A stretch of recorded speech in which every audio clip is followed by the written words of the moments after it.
आप देखें उड़ते हुए तीर को के सामने आके खड़े हो जाना कि मुझे मारो। वो चीन और पाकिस्तान की बात कर रहा है, तुम भी चीन और पाकिस्तान की बातें करो, ये कहो जो तुमने बाद में चीन के बारे में कहा है।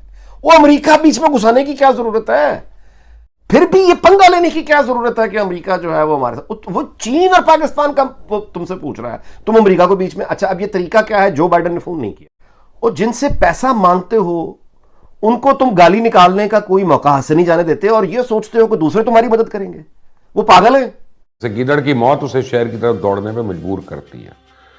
बदकिस्मती से आज पाकिस्तान का सियासी मंजरनामा भी कुछ ऐसी ही तस्वीर कशी कर रहा है।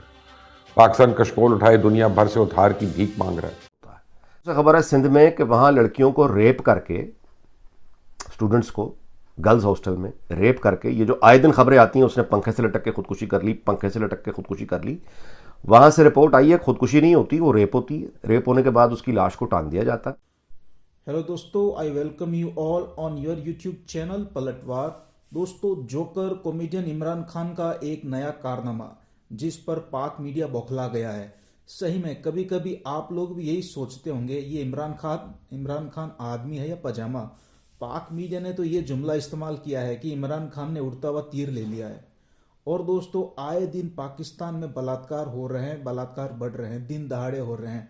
इन लोगों से अपना देश तो संभल नहीं रहा और इन लोगों को कश्मीर चाहिए। तो दोस्तों, एंजॉय कीजिए वीडियो को। If you like my effort, please like the video and do subscribe the channel. I really appreciate your time. जय हिंद। आज वज़ीर आज़म हाउस में एक तकरीब हुई जिसमें बड़े वाले जोकर ने छोटे जोकरों को बुलाया और छोटे जोकरों को उसने अपने वो असनाद और तारीफ़ी वो सर्टिफिकेट्स, टॉप 10 जोकर जो रहे उनकी तारीफ़ की और बाकियों को इतनी इज़्ज़त भी नहीं बख्शी। अच्छा, ये एक उर्दू में कहते हैं अंजुमन सताइश बाहमी। इसका मतलब ये होता है कि एक ऐसी गैदरिंग, एक ऐसी अंजुमन जहाँ पे एक दूसरे की तारीफ़ें करने वाले लोग बैठे हों। यानी दुनिया में और तो कोई कर नहीं रहा, गालियाँ दे रहे हैं, जूते मार रहे हैं, तो यानी आप मेरी तारीफ़ करते रहे, मैं आपकी तारीफ़ करता हूँ। ये बिल्कुल ऐसे है जैसे वो लड़कपन में लड़के जाते हैं ना बिन बुलाए शादियों पे, कहीं शादी हो रही है तो खामोशी भी, नौजवानी में शरारत, क्या वो ज़रा खाना खाते हैं मुफ्त का, तो वो शादी में चले जाते हैं। तो फिर वो इस तरह होता है कि वो यानी 2 लोग पहले जाके बैठ जाते हैं, अगर 4 हैं दो या एक पहले जाके बैठ गए, 2 या एक बाद में आए, तो वो जो पहले जाके बैठे हैं वो इनको कहते हैं आइए आइए बैठे, जैसे लोग देखें कि ये कोई इसी क्राउड का हिस्सा है। को पूछ ले कि आप कहाँ से हैं तो दूसरी तरफ से हैं, मतलब ये नहीं कहना कि लड़की वालों की तरफ से है या लड़के वालों की तरफ से है, वो दूसरे नहीं, इस तरह करके जो लड़कपन में तो ये चीज़ें अच्छी लगती हैं, जाहिर है ज़िंदगी का हुस्न होता है, और जिनकी महफिल होती है वो भी आमतौर पर नज़रअंदाज कर देते हैं कि कोई बात नहीं, लड़के खाना खा के चले जाएंगे। लेकिन जब इस लेवल पे यही मेंटालिटी पहुंचती है तो जोकर इकट्ठे होकर एक दूसरे को तारीफ़ें का, और तो कुछ कर नहीं रहा, एक दूसरे की तारीफ़ें कर देते हैं।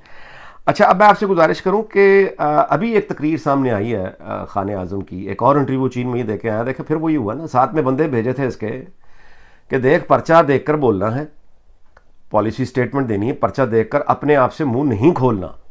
लेकिन अब कितनी को निगरानी की जा सकती है कि वहाँ पर अगर कोई चीनी इंटरव्यू मतलब बात करते हुए इंटरव्यू लेगा तो उसका जवाब देते हुए तो अब साथ में कोई बंदा नहीं बैठा जो बताया कि इसका जवाब ये देना, इसका जवाब ये देना। नतीजा ये हुआ कि अब एक इनका इंटरव्यू सामने आया खान साहब का, जिसमें इन्होंने कहा यह है कि इंटरव्यू करने वाले ने, अब आप देखें उड़ते हुए तीर को के सामने आके खड़े हो जाना कि मुझे मारो। ओ भाई, वो चीनी इंटरव्यू जो ले रहा है बंदा, उसने सवाल किया है कि आप पाकिस्तान और चीन के ताल्लुकात का फ्यूचर क्या देखते हैं। उसने ये सवाल किया है पाकिस्तान और चीन का। पोलाइटली यही पूछेगा ना, भाई आप पाकिस्तान से आए हैं चीन, तो वो पाकिस्तान और चीन के ताल्लुकात से बात कर रहा है, वो किसी तीसरे मुल्क की बात नहीं कर रहा। वो ये कह रहा है कि चीन और पाकिस्तान, उसने तारीफ़ें की, डिप्लोमेटिक, मतलब है कि कोई कंट्रोवर्शियल इंटरव्यू नहीं, बड़ी डिप्लोमेटिक, चीनी था जाहिर है। तो खान साहब उसका जवाब क्या दे रहे हैं? जवाब ये, वो पूछ रहा है पाकिस्तान और चीन के ताल्लुकात के मुताल्लिक, खान साहब क्या जवाब दे रहे हैं? वो जवाब दे रहे हैं, देखिए अमेरिका जो है ना, वो उसकी और पाकिस्तान की जो दोस्ती है वो तो उस तरह से ऑल वेदर फ्रेंड नहीं है। वो तो सोवियत यूनियन के टाइम पे देखें, पाकिस्तान को इस्तेमाल करके चला गया, फिर उसने छोड़ दिया, फिर वॉर ऑन टेरर शुरू हुई, फिर उसने हमें इस्तेमाल किया, दोस्ती गहरी हो गई, फिर छोड़ गया। अब वो फिर जो है कोई लिफ्ट लुफ्ट नहीं इतनी करारा। तो लेकिन चीन देखें जी, चीन तो असल में हमारा ऑल वेदर फ्रेंड है, और चीन जो है ना ये पीपल टू पीपल फ्रेंडशिप है। और चीन जो है ना, अगर मैं वज़ीर आज़म रहूँ या ना रहूँ इससे कोई फ़र्क नहीं पड़ता, क्योंकि ऑल वेदर फ्रेंडशिप है। ओ भाई, तो ये अमेरिका वाला बीच में से ये ज़रूर मुंह से बात निकालनी थी। इसको अगर तुम माइनस कर दो, वो चीन और पाकिस्तान की बात कर रहा है, तुम भी चीन और पाकिस्तान की बातें करो, ये कहो जो तुमने बाद में चीन के बारे में कहा है। वो अमेरिका बीच में घुसाने की क्या जरूरत है? तुम चीन गए हो, चीन उसी दौरे से शुरू होने से पहले अमेरिका ने बाकायदा बयान दिया है, दिलवाया है उन्होंने। ये चीजें हवा में नहीं होती, इनके पीछे होमवर्क होते हैं। वहां पे जब तर्जुमान ने, अमेरिकी हुकूमत के तर्जुमान ने ये उस दौरे के मौके पर कहा कि अमेरिका को यानी पाकिस्तान को अमेरिका और चीन में से किसी एक के इंतखाब की जरूरत नहीं है, तो उसका मतलब है वो आपको रास्ता दे रहे हैं। इसका मतलब यह है कि वो एक तरह से आपको रास्ता दे रहे हैं। आप ये कहें कि अगर कोई सवाल चीन में तुमसे अमेरिका के बारे में करता है तो तुम उसको ये जवाब दो कि नहीं, ऐसी कोई मुकाबला नहीं है, क्योंकि अब आपने अमेरिका का सुना नहीं, उन्होंने तो खुद कहा है कि पाकिस्तान को ऐसे इंतखाब की जरूरत नहीं है।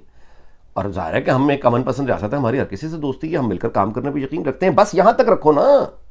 नहीं, उसने पूछा ही नहीं अमेरिका का तुमसे। वो कह रहा है पाकिस्तान और चीन की दोस्ती, तुम कह रहे हो अमेरिका ने हमारे साथ ज्यादती कर दी और वो तो पीपल टू पीपल हमारी। यार हुए तुम, या तो आपके पास ये दमखम है, 3.5 साल में आपने इतनी इकोनॉमिक एक्टिविटी कर दी है, इंडस्ट्रीज आपकी दबा के चल रही हैं, एक्सपोर्ट आपकी यूरोपीय यूनियन भी जा रही है, इंडिया भी जा रही है, चीन भी जा रही है, और आप कहें जी मुझे अमेरिकन मार्केट की जरूरत नहीं। तो फिर भी ये पंगा लेने की क्या जरूरत है कि अमेरिका जो है वो हमारे साथ, वो चीन और पाकिस्तान का वो तुमसे पूछ रहा है, तुम अमेरिका को बीच में। अच्छा, अब ये तरीका क्या है? जो बाइडेन ने फोन नहीं किया हुआ। अब आप देखते हैं कि छोटे ज़र्फ का आदमी जोकर किस तरह से, यानी तकलीफ इस बात की है कि अमेरिकन प्रेसिडेंट ने फोन नहीं किया। अब ये कोई मौका हाथ से नहीं जाने देते खान साहब के, इन्होंने चुटकी जरूर काटनी है अमेरिका को। अच्छा, काटो चुटकी, फिर डैडी के पास ना जाओ ना पैसा मांगने। उस वक्त वो डैडी है या डैडी के पास जा रहे हैं पैसा मांगने। IMF अमेरिका तुम पर वो अटैक कर रहे हैं। अंदाजा है ना कि ये कौन है पीछे, ये तहरीक तालिबान के पीछे, या वही शेख रशीद वाली बात है, इंडिया इंडिया भूल जाओ, नहीं है इंडिया, आंखें खोलो अपनी। कौन है वहां? कोई अकल है? और जिनसे पैसा मांगते हो उनको तुम गाली निकालने का कोई मौका हाथ से नहीं जाने देते, और ये सोचते हो कि दूसरे तुम्हारी मदद करेंगे। वो पागल है। तो ये होता है जब एक जोकर आजम, अब आप अंदाजा, ये अमेरिका और चीन की दोस्ती कराने चले थे। फवाद चौधरी ने वहां जाके चीन में एक तरफ से कहा था ना, एक तरफ से वजीर कह रहा है उसी दौरे में, यार अंदाजा लगाओ, एक ही दौरा है, एक ही टीम है, उसमें शामिल फवाद चौधरी ये ऑफर कर रहा है चीन जाके कि अमेरिका और चीन की हम दोस्ती कराने के लिए तैयार हैं, और उसी का वजीर आजम चीनी टेलीविजन पर अमेरिका को तनकीद कर रहा है बैठ के, चीन में बैठ के पाकिस्तानी वजीर आजम, और ऐसे सवाल के जवाब में कि उन्होंने पूछा ही नहीं, जो उन्होंने पूछा ही नहीं। ये कह रहा है जी कि अमेरिका तो 50 मिलियन डोजेज उन्होंने आपको अभी मुफ्त में दी हैं ये कोविड की वैक्सीन। अब इस पर भी तनकीद करो। IMF में तुम उनसे मदद मांगने जाते हो, इस पर भी तनकीद करो। पल्ले, वो क्या कहते हैं, पल्ले नहीं है तेला, कर दी मेला मेला। यानी ख्वाहिशात इनकी देखें, इनकी अनाएं देखें, और इनके ये हरकतें देखें कि जाके अच्छा ठीक है जी, ओके, अमेरिका बड़ा बेवफा है, तो क्या यानी बेवफाई का क्या तुम रोने रो रहे हो जाके चीन? क्या रोने रो रहे हो कि चीन ने, अमेरिका ने बड़ी ज्यादती कर दी, तो क्या चीन अब तुम्हें अपने निकाह में ले ले? चीन तुम्हारे सर पे हाथ रख दे कि आ गई अब, मतलब बड़ी सताई हुई जालिम अमेरिका ने उसको बड़ा तंग किया रजिया को, तो रजिया को मैं पनाह दे देता हूं। ये तुम तवक्को कर रहे हो? तो इस तरह रजिया को पनाह नहीं मिलती। चीनी इस तरह से रजिया को पनाह नहीं देते। और वो ताइवान के पीछे अमेरिका से, यानी वो जंग के लिए तैयार नहीं है, वो तुम्हारे लिए हो जाएंगे। नहीं, कोई अकल से इतनी दुश्मनी। और इन तमाम मामलात का, इन तमाम हमाकतों का जो सबसे भारी कीमत अदा करता है, वो जब निजाम ऊपर जोकर बैठे हो ना, तो नीचे फिर क्या होता है। खबर है सिंध में कि वहां लड़कियों को रेप करके, स्टूडेंट्स को गर्ल्स हॉस्टल में रेप करके, ये जो आए दिन खबरें आती हैं, उसने पंखे से लटक के खुदकुशी कर ली, पंखे से लटक के खुदकुशी कर ली। वहां से रिपोर्ट आई है खुदकुशी नहीं होती, वो रेप होती है। रेप होने के बाद उसकी लाश को टांग दिया जाता है और कहते ये हैं कि इसने खुदकुशी कर ली। तो खराब थी, कहीं इसका चक्कर वक्कर था, आशिक ने शादी नहीं की, इसने खुदकुशी कर ली, जाली एक खत लगा के, हालांकि वो रेप हुई होती है, उसको रेप करके मारा गया होता है।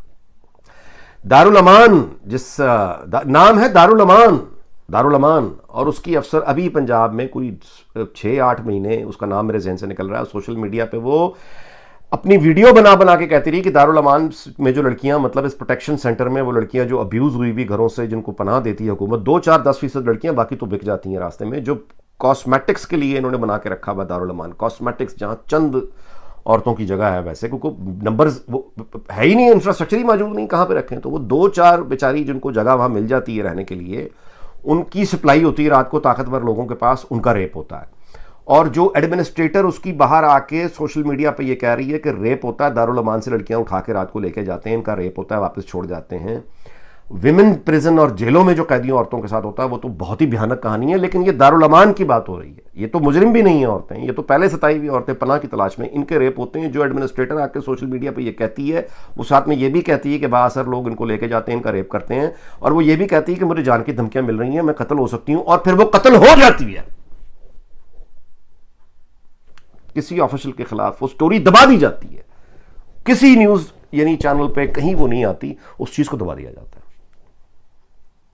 उन सोसाइटीज में फिर ये होता है। फिर साहिवाल जैसो सानेहा यानी छोटे बच्चों के सामने पुलिस आके सिर्फ शक की बुनियाद पे गाड़ी को रोकती है और माँ और बाप दोनों को गोलियों से छलनी कर देती है 4 बच्चों के सामने, एक को सजा नहीं मिलती।